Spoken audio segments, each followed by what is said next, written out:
Will Simmons play for the Sixers this year? I don't believe he will, Skip. I believe he's pretty dug in. He had to understand, and these are all the talks that you have before you make a decision like this. Now, you do understand you're due a bonus of $8.25 million on this date. They're probably going to withhold that. If I sit here and explain this to you, Ben, they're gonna withhold this money. Now, you do realize that they're going to fine you for not playing in these preseason games. Do you understand that if that's something that you're willing to risk, are you willing to risk to get up out of there that says, I do no longer want to be a part of the Sixers organization, I no longer want to play with Joel Embiid? Are you willing to risk this? Do you understand what I'm explaining to you, Ben? There's a chance you can lose $15, $20, $30 million by not playing. Are you understanding what I'm saying to you, Skip? That's the way they lay it out. Yep. Any player that holds out, you have to understand. What you do is that you all your money, Skip. You know, when I was thinking about holding out, okay, got all this paid up, got all that paid up, paid the house off for a year, So I'm lining all my ducks up because if I got to hold out, this is what I need to have happen. Yep. I can assure you, Ben has made some good money, so he probably can withstand a year. What they're hoping is that somebody else gets upset and it's like, okay, Dame Lillard, come on, we'll trade you Ben Simmons for Dame Lillard. Or Bradley Beal wants out. But I don't see that happening. I don't believe that these reports are true. I believe that they've laid out, Ben Simmons' representative, have laid out the ramifications of him holding out. Ben, from what I've been told, Ben has made it abundantly clear. It's not about the money. I want out. 29 other teams other than Philly is where I want to be. Philly's trying to make it about the money. Oh, we're not going to pay you. Okay, fine. I'm not coming. So I believe Ben understands the ramifications of him holding out, understands that he stands a chance to lose a lot of money, but he seems to be devout in what he believes in, and he doesn't want to be there. So this is where we are right now. Both sides seem to be dug in, and it doesn't seem to be getting any traction moving one way or another. Okay.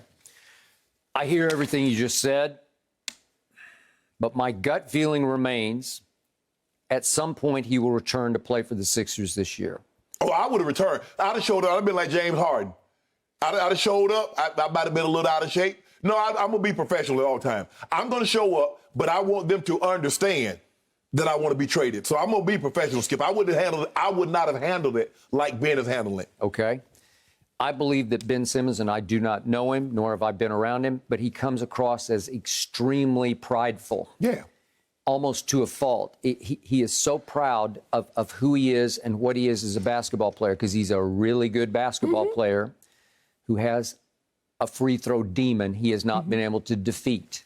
We've seen him make free throws before. I'm going to hark back to that February 13th game without Embiid at Utah versus Rudy Gobert. He made 12 of 13 free throws. You can't tell me he's incapable of making free throws, because he's very capable.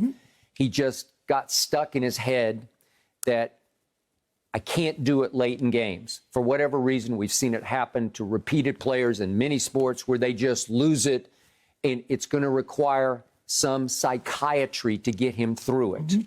But he's so proud that we always talk during the finals about Giannis. He's not proud to a fault. He just doesn't care. He'll jack up a three and airball it, and then he'll come right down and he'll make a three.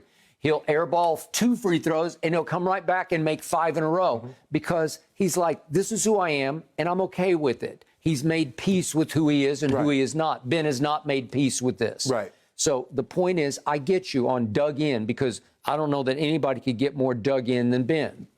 The problem is he has 4 years left on his deal, and the problem is that you can't argue that last year was an overall disaster. They were the top seed in the East.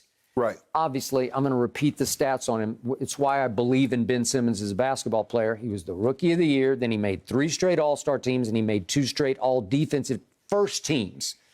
And he came close to making Defensive Player of the Year. And even in that brutal game that he had in Game 7 against the Atlanta Hawks, he held Trae Young to 5 of 23 because he just engulfs him. He's 6'10", he's long, he's strong, he's smart.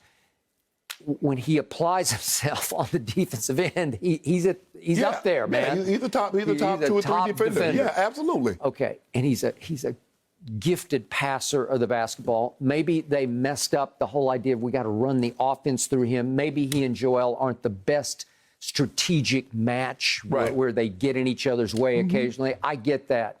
If they had a pure, true point guard who could take over the team, I think they would be a better team. I don't know if Tyrese Maxey can sort of evolve and grow into that role. That's a tough one. Skip, you're going to need a top to take down Milwaukee, to take down the Nets. You're going to need a top-tier point guard. You're going to need a Dame Lillard. You're going to need a Bradley Beal. You're going to need someone of that ilk, They Skip. rave about Tyrese, and I just haven't. I saw flashes at Kentucky, but I don't know if he's that. He's not Dame. Joel Embiid and Tyrese Maxey are not beating the Brooklyn Nets. Are not beating the But if you could figure a way to get Ben back in the mix, it might work. So Skip, why would you want him back after what Joel has said, what Doc has said, what he said about no longer wanting to play with Joel Embiid? Why would you want him back? Because he's just too good to trade. In the big picture, once the smoke clears in everybody's head, once everybody calms down and sits down and looks hard at the situation with clear minds, you just see you're not going to get back on the market, because the market is now turned completely against you because he's demanding that he wants out. Yes. And so you're not going to get, you're going to get like 25 cents on the dollar back for it. And they don't want to do it.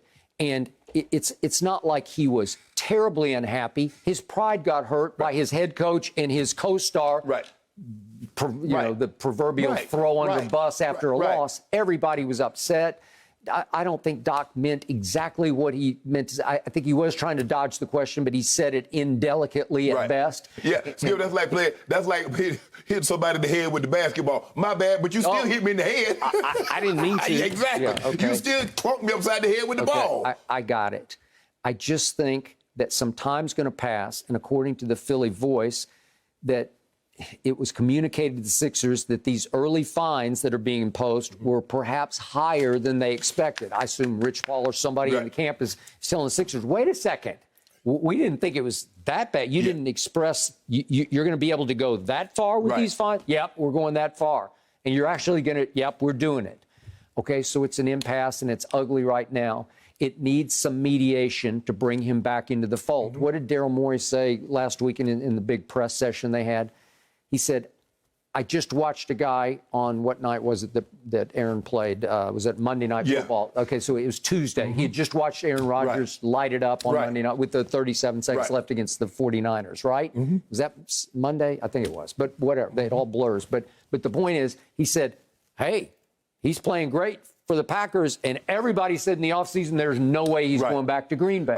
But I tell you what if Matt LaFleur would have said, you know what, hey, do you believe, hey, Matt, do you think you can still at this stage, you can win a championship with Aaron Rodgers, your quarterback? You know, I don't want to answer that question at this point.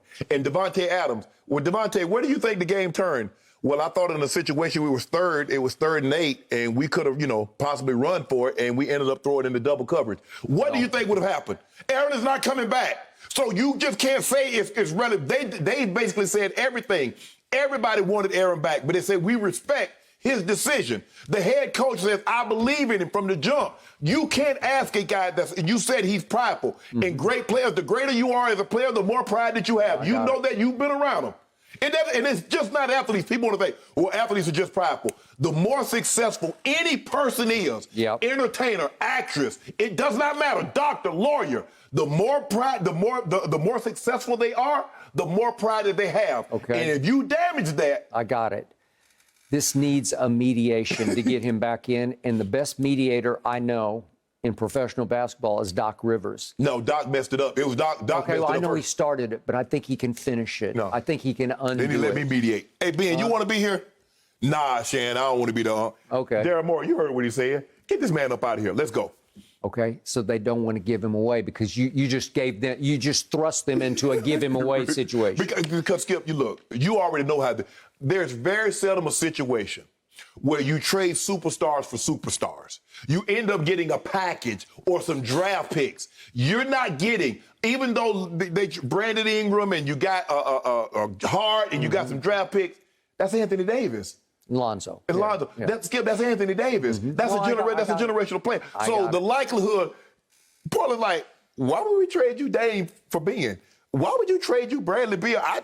We want to keep our guys. Your guy wants out. Our guy's not disgruntled. Well, the problem is that Ben is right now damaged good psychologically. And so that scares everybody off, too. Right. Even though he's got the accolades to show. He's only 25. Ben is going to have to, whatever happens, Ben is going to have to prove, Skip, that he's that guy. He's got some damage. He's got some repairing to do to the way he plays on the court. Okay, the best place to do that, to me, is to go back to the No, I can't go back to Philly. Skip, I'm not finna go back to a place where the news had a trash can floating down the river and says, here's Ben Simmons leaving. I'm not going back to that. I'm not finna go back with the fans all on Twitter calling me trash. Nah, I'm good. Let this trash go be someone else's treasure. Y'all do y'all thing. Because Philly, for some reason, I don't know what Philly fans like, oh, man, bro, y'all hadn't won anything since '83. They're the toughest, though. Y'all ain't won one football championship. They're still the most vicious. Yeah, exactly. For what reason? You know, for viciousness, not titles, though. I told you Aaron Rodgers will be a Packer this year, and he was, and I believe Ben Simmons will wind up being a Sixer. Well, y'all gonna kiss his feet? Because the Packers kissed his feet. Aaron Rodgers put his feet up there and they kissed him. I think the moment you look at your bank account and you don't see the money leaving it, I mean, that starts to mess with you, right? That money starts leaving your account. You don't see it coming in, you're like, wait a second, I'm holding out for what? I don't know. That would be hard for me to do, guys. Thank you for watching. You can subscribe here to get the latest from the show, and be sure to check out more of the best clips from Undisputed, or go watch a few other segments from our other shows on FS1.